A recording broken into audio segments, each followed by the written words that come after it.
Hello friends, ನಮಸ್ಕಾರ. ಕೀರ್ತಿ simple ಅಡುಗೆಗೆ ಸ್ವಾಗತ. ಬರ್ರಿ ಇವತ್ತು ಬೋರಾ ಸಕ್ಕರೆ ಮಾಡೋದನ್ನು ನೋಡೋಣ. ಮನ್ಯಾಗ ನಾವು ಸಿಂಪಲ್ಲಾಗಿ ಮತ್ತು ಬಹಳ ಬೇಗನೆ ಬೋರಾ ಸಕ್ಕರೆನ ಯಾವ ರೀತಿ ಮಾಡ್ಬೋದು ಅಂತ ನೋಡ್ಕೊತ ಹೋಗೋಣ. ನೀವು ಕೂಡ ವಿಡಿಯೋನ ಯಾವುದೇ ರೀತಿ ಸ್ಕಿಪ್ ಮಾಡಿದೆ ಈ ಒಂದು ಬೋರಾ ಸಕ್ಕರೆ ರೆಸಿಪಿನ ನೀವು ಕೂಡ ಒಮ್ಮೆ ನಾ ಯಾವ ರೀತಿ ಮಾಡಿಲ್ಲ ಆ ರೀತಿ ಒಮ್ಮೆ ಟ್ರೈ ಮಾಡಿರಿ ನೋಡ್ರಿ. ಬರ್ರಿ ಈಗ ಯಾವ ರೀತಿ ಮಾಡ್ಬೋದು ಅಂತ ನೋಡ್ಕೊತ ಹೋಗೋಣ. ಈ ಗ್ಯಾಸಿನ ಮೇಲೆ ಒಂದು ದಪ್ಪ ತಳದ ಒಂದು ಪಾತ್ರೆ ಇಡಬೇಕಾಕೈತಿ. ಈಗ ಒಂದು 3 ಗ್ಲಾಸ್ ಆಗೋಷ್ಟು ನಾವು ಸಕ್ಕರೆ ಹಾಕೋಬೇಕಾಕೈತಿ ನೋಡ್ರಿ. ನಿಮ್ಮ ಮನೆಗೆ ಯಾವ್ದಾರ ಒಂದು ಅಳತಿ ತೊಗೋಬೇಕಾಕೈತಿ. ಒಟ್ಟು 3 ಕಪ್ ಆಗೋಷ್ಟು ನಾನಿಲ್ಲಿ ಸಕ್ಕರೆ ತೊಗೊಂಡು ನೋಡ್ರಿ. ಈಗ 3 ಗ್ಲಾಸ್ ಅಷ್ಟು ನಾನು ಸಕ್ಕರೆ ತೊಗೊಂಡ್ರೆ 1 ಗ್ಲಾಸ್ ಅಷ್ಟು ನೀರನ್ನು ಹಾಕೊಂಡು ನೋಡ್ರಿ. ಈಗ ಇದನ್ನು ಆದಷ್ಟು ದಪ್ಪ ತಳದ ಪಾತ್ರೆಯಾಗನ ಇದನ್ನ ಮಾಡ್ಕೋಬೇಕಾಕೈತಿ. ಆದಷ್ಟು ಸಣ್ಣ ಉರಿಯಾಗ ಇದನ್ನು ಚಮಚೆ ಬಿಡ್ಲಾರ್ದಂಗೆ ಇದೇ ರೀತಿನೇ ನಾವು ಸಕ್ಕರೆನ ಕರಗಿಸ್ಕೋಬೇಕಾಕೈತಿ ನೋಡ್ರಿ.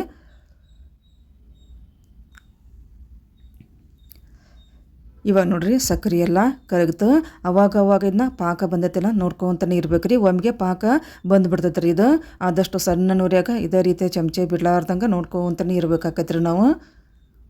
ಈಗ ನೋಡ್ರಿ ಚಲೋ ಹೊತ್ತಂಗೆ ಇದೇ ರೀತಿನ ಚಮಚೆ ಬಿಡ್ಲಾರ್ದಂಗೆ ಮಿಕ್ಸ್ ಮಾಡ್ಕೊಂತ ಇರೋಣ್ರಿ. ಈಗ ಸ್ವಲ್ಪ ಪಾಕ ಬರಾಕ್ ಕುಂತ್ರಿ, ಸ್ವಲ್ಪ ಗುಳಿ ವೈಟ್ ಕಲರ್ ಬರಾಕ್ ಕುಂತಲ್ಲ. ಈಗ ಸ್ವಲ್ಪ ಬಂದೈತೆ ರೀ. ಈಗ ನೋಡ್ಕೊಂತಾನೆ ಇರ್ಬೇಕು ರೀ ಅವಾಗ. ಈಗ ನೋಡ್ರಿ ಒಂದು ಪ್ಲೇಟ್ ತೊಗೊಂಡು ಇವ 1 ಡ್ರಾಪ್ಸ್ ಹಾಕ್ಕೊತೇನೆ.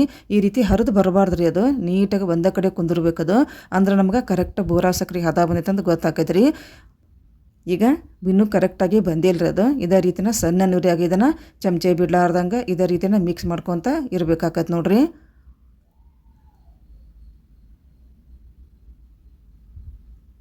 ಈಗ ನೋಡ್ರಿ ಇನ್ನೊಂದು ಸಲ ನೋಡ್ಕೊಂಬಿಡೋಣ.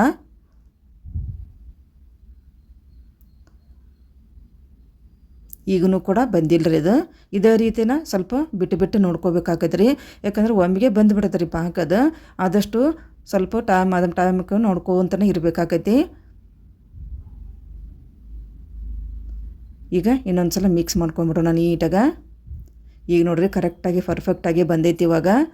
ಈಗ ನೋಡ್ರಿ ಈಗ 1 ಡ್ರಾಪ್ಸ್ ಹಾಕಿದ್ನಿ, ಒಂದಿಟ್ಟು ಹರಿದು ಕೆಳಗೆ ಬರುವದ್ರದ್ದು ಇಷ್ಟು ಬಂದುಬಿಟ್ರೆ ಸಾಕು. ಇದು ಪರ್ಫೆಕ್ಟಾಗಿ ಅಳಿತಿ ನೋಡ್ರಿ. ಬೋರಾ ಸಕ್ಕರೆ ಮಾಡಬೇಕಾದ್ರೆ ಹರಿದು ಬಂದಿರೋದು ಒಂದೇ ಕಡೆ ಈ ರೀತಿ ಕುಂತೈತಿರೋದು. ಈಗ ಇದನ್ನ ಗ್ಯಾಸಿನ ಆಫ್ ಮಾಡ್ಕೊಂಬಿಡೋಣ.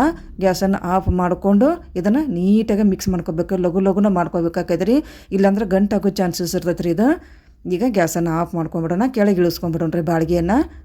ಈಗ ನೋಡ್ರಿ ಚಮಚೆ ಬಿಡ್ಲಾರ್ದಂಗನ ಆದಷ್ಟು ಬೇಗನ ಇದನ್ನ ಮಾಡ್ಕೋಬೇಕಾಕೈತಿ. ಈಗ ನೋಡ್ರಿ ಆದಷ್ಟು ಲಘುನ ಗಟ್ಟಿನ ಆಗಿಬಿಡುತ್ತೆ ಇದೀಗ.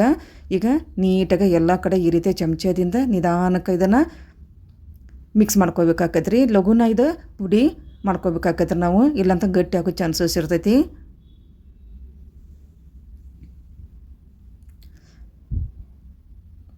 ಈಗ ನೋಡ್ರಿ ಚಲೋ ಹೊತ್ತಂಗೆ ಮಿಕ್ಸ್ ಮಾಡ್ಕೋಕಂತ ಈಗ ಆರಾಕು ಬಂತದು.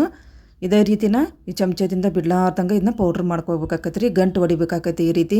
ಈಗ ನೋಡ್ರಿ ಗಂಟು ಹಾಕ್ಕೊಂತ ಬಂದುಬಿಡ್ತದೆ. ಎಷ್ಟು ಲಘುನ ಮಾಡ್ತೇವಲ್ಲ ಅಷ್ಟು ಲಘುನ ಇದು ಚಲೋ ನೋಡ್ರಿ. ಸ್ವಲ್ಪ ಲೇಟ್ ಮಾಡಿಬಿಟ್ಟು ಅಂದ್ರೆ ಗಂಟು ಆಗಿಬಿಡ್ತೈತಿ, ಮಾಡೋಕ್ಕೂ ಸರಿ ಆಗೋದಿಲ್ಲ ರೀ. ಈಗ ನೋಡ್ರಿ ಸ್ವಲ್ಪ ಚಮಚದಿಂದ ಈ ರೀತಿ ಮಾಡ್ಕೊಂಡಿದ್ದಾಯ್ತು. ಒಂದು ಯಾವ್ದಾರ ಒಂದು ಬಟ್ಲ ತೊಗೊಂಡು ಈ ರೀತಿ ಗಂಟನ್ನು ನಾವು ಹೊಡ್ಕೋಬೇಕಾಕೈತೆ ನೋಡ್ರಿ ನೀಟಾಗ. ಈಗ ಗಂಟನ್ನು ನೀಟಾಗಿ ಹೊಡ್ಕೊಂಡ್ಮ್ಯಾಗ ಇದನ್ನ ಸಾನಿಗೆ ಹಿಡ್ಕೊಂಬಿಡ್ರಿ ನಾವು. ಒಂದು ಸ್ವಲ್ಪನೂ ಗಂಟು ಇರಬಾರ್ದು ರೀ ಇದು. ಈಗ ನೋಡ್ರಿ ನೀಟಾಗಿ ಎಲ್ಲ ಗಂಟನ್ನು ಹೊಡ್ಕೊಂಡಿದ್ದು ಆಯ್ತು. ಇವಾಗ ಈ ಸ್ವಲ್ಪ ಬಿಸಿ ಇರ್ತೈತಲ್ಲ, ಸ್ವಲ್ಪ ನೋಡ್ಕೊಂಡು ಮಾಡ್ಕೋಬೇಕಾಕೈತೆ ರೀ. ಕೈಗೆ ಸ್ವಲ್ಪ ಬಿಸಿ ಹತ್ತಿ ಬಿಡ್ತೈತಿ. ಆದಷ್ಟು ಗಂಟನ್ನು ಈ ರೀತಿ ಬಟ್ಲ ತೊಗೊಂಡು ನೀಟಾಗಿ ಗಂಟನ್ನು ಹೊಡ್ಕೋಬೇಕಾಕೈತೆ ರೀ ನಾವು. ಈಗ ರೆಡಿ ಆಯ್ತು ನೋಡ್ರಿ ಇವಾಗ. ಈಗ ಇದನ್ನ ಚಲೋ ಹೊತ್ತಂಗೆ ಸ್ವಲ್ಪ ಸಾನಿಗೆ ಹಿಡ್ಕೊಂಬಿಡೋಣ್ರಿ ಇವಾಗ. ಈಗ ನೋಡ್ರಿ ಒಂದು ಸಾನ್ಗೆ ತೊಗೊಂಡು ನೀಟಾಗಿ ಈ ರೀತಿ ಸಾನಿಸ್ಕೊಂಡ್ಬಿಡ್ತೇನೆ ರೀ. ಮೇಲುಗಡೆ ಏನು ಗಂಟು ಬರುತ್ತಲ್ಲ ಇನ್ನೊಂದು ಸಲ ಬೇಕಾರೆ ಮಿಕ್ಸಿ ಜಾರ್ನಾಗ ಹಾಕ್ಕೊಂಡು ಅದನ್ನು ಸಣ್ಣಗೆ ಪೌಡ್ರ್ ಮಾಡ್ಕೊಬೋದು ನೋಡ್ರಿ. ಈಗ ರೆಡಿ ಆಯ್ತು ನೋಡ್ರಿ ಬೋರಾ ಸಕ್ಕರೆ. ಈ ರೀತಿ ಸಿಂಪಲ್ಲಾಗಿನ ಮನ್ಯಾಗ ಮಾಡ್ಕೊಬೋದು ನೋಡ್ರಿ. ಮನ್ಯಾಗ ಮಾಡ್ಕೋದಂತ ಹೆಲ್ದಿಯಾಗಿನ ಇರ್ತೈತೆ ರೀ ಅದು. ಇದು ಧಾರವಾಡ ಪೇಡೆ ಮಾಡಬೇಕಾದ್ರೆ ಇದು ಭಾಳ ಇಂಪಾರ್ಟೆಂಟ್ ನೋಡ್ರಿ. ಇದು ಹಂಗೆ ಸಕ್ಕರೆ ಹಾಕೋ ಬದಲು ಈ ರೀತಿ ಬೋರಾ ಸಕ್ಕರೆ ನಾವು ಮನ್ಯಾಗ ರೆಡಿ ಮಾಡಿಕೊಂಡು ಧಾರವಾಡ ಪೇಡೆ ಮಾಡಿದ್ರಂಕರು ಭಾಳ ಸೂಪರಾಗಿ ಟೇಸ್ಟಿಯಾಗಿನ ಬರ್ತಾವೆ ನೋಡ್ರಿ. ಮತ್ತಿದು ಈ ರೀತಿ ನೋಡ್ರಿ ಯಾವ ರೀತಿ ಬಂದೈತಿದ ಇದೇ ರೀತಿ ನೀಟಾಗನ ಬಂದೈತಿದ. ಈಗ ರೆಡಿ ಆಯ್ತು ನೋಡ್ರಿ ಬೋರಾ ಸಕ್ಕರೆ.